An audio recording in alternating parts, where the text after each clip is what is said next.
Hey there, Darlene here at Petal Academy. Today I am at Vince's Market in Newmarket, Ontario. I'm going to run inside and grab 3 ingredients and make a fabulous arrangement. For those of you who always want to pick up some flowers from your local market, Vince's is a great one. They've always got a great selection, so I'm going to pop in there and make something beautiful. Stay tuned.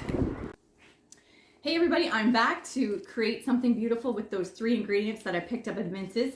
One quick tip, I always recommend, of course, visit your local florist when you can, but if you're at the grocery store, I always think Vince's is a great place to go and pick up some market flowers. I also happen to know for a fact that they buy Ontario grown flowers, which I'm a big advocate of. So I've got here, one of my favorites is a little mini rose bush.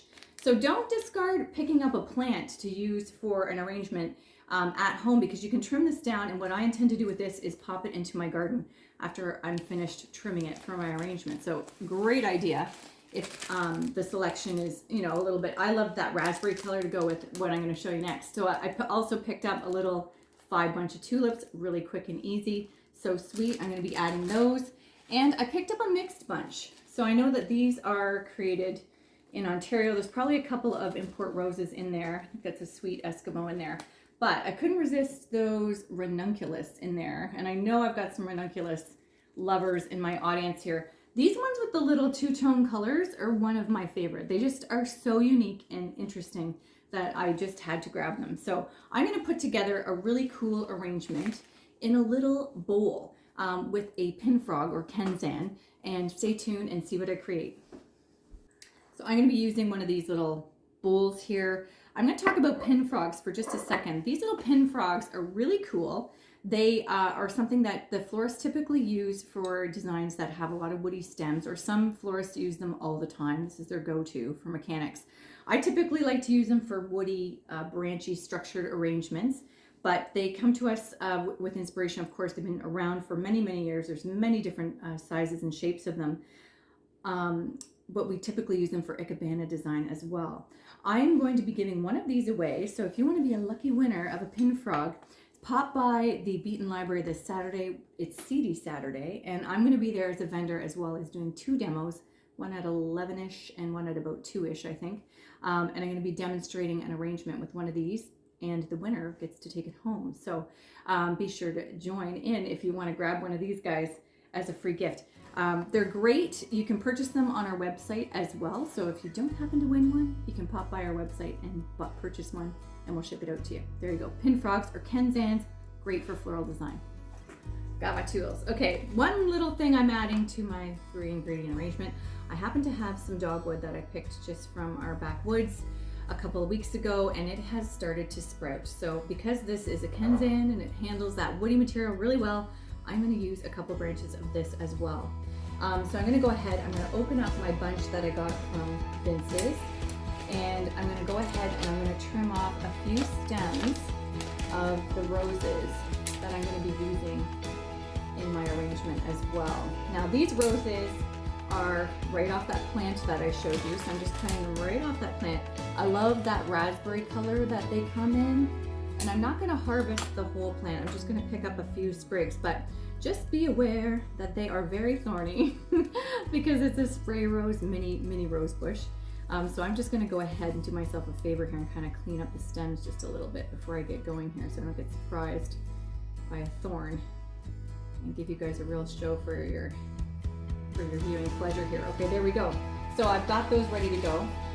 I'm going to go ahead, I'm opening up this bunch. There's a ton of salal in here, which is so great because I can use that salal for another project or another vase arrangement in the house. I love having just vases of greens in the house in the spring, pretty much any time of the year to be honest, but I love it in the spring. It just gives you that burst of green that you need to sort of get you through some of the gray days that we've got. And there's some salal in this bunch as well. There's a few pieces of leather fern. So a nice helping of greens that I have here. I'm probably not going to even use half of them, but so I'm just going to go ahead. I'm going to get started here. I'm going to use a little bit of this fern. Just going to give this a bit of a trim. And again, because you've got that kenzan in there, you can go ahead, you can anchor those stems right into the kenzan really nicely. So super easy. Might use another little piece of this fern here just to make it nice and springy on the other side. I'm going to go ahead, I'm going to introduce these dogwood branches that I trimmed. So again, Just giving those a nice push into that Kenzan. That pin frog in the bottom is great for this method of design. I'm going to add another one of those beautiful branches here, just to the back.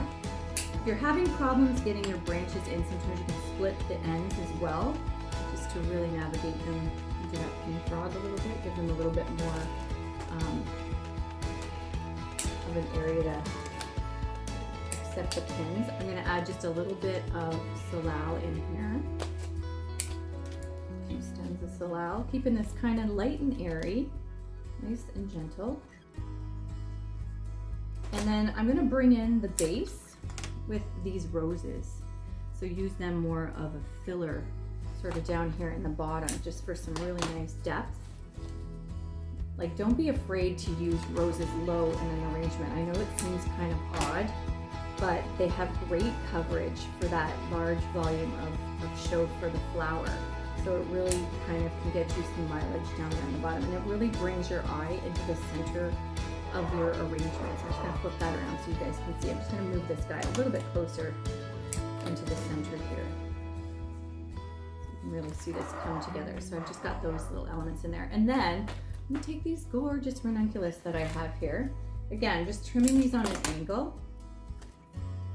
And I'm just going to place those right into the Kenzan as well. Oops, I pushed a little too far there. Just want to make sure you're engaging it into that little pin frog. You don't have to push too hard. Love the shape of the ranunculus. You can see that great edge there. It's really going to be beautiful on the side here. And I like to let my ranunculus be like the star of the show. So sort of, you know, make that height happen in this arrangement so that you really notice them, you can see them. And ranunculus don't need a ton of water. And what I mean by that is they just need to have the, you know, the bottom inch or two in water. You don't need to have them in water up to their neck. They have a fuzzy stem and they do not like that. They will not perform very well for you given those parameters. So it's better to use them in a low vase like this where they just get that little bit of water. And then I'm just going to add some simple tulips in here. And a fun thing that you can do with tulips is just take them and you can open them up. So you can take those tulips and reflex these petals just a little bit. And what you end up getting is an entirely different looking flower, which is so pretty. And you just roll those petals right over your thumb and you end up getting something that looks like that, which is so beautiful. So I'm just going to use these as a bit of an accent in here as well. The little pin frog is getting a little crowded, but still working for me, so it's all good. Go ahead and I'm going to reflex a couple more of these tulips.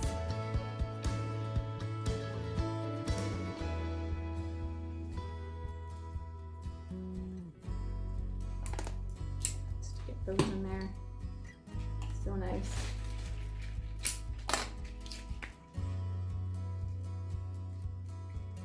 And I'm going to hyperlap this till the end, so stay tuned.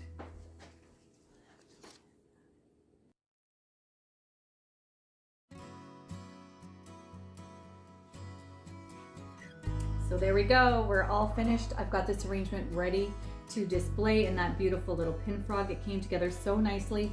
You can just play around with the lengths and things like that. I always recommend getting something larger in scale to anchor all your blooms, and then having those nice organic flowy flowers sort of be the highlight. Especially works great for the tulips and the ranunculus. I did end up reflexing all of those little petals on the tulips because it looks fantastic, as well as introducing our little rose bush trimmings there from that rose bush. And I've still got quite a bit left on that rose bush, so maybe I'll get another cutting out of it before I end up potting it into the garden. Don't forget to check out Vince's for a quick, easy way to grab some local Ontario flowers.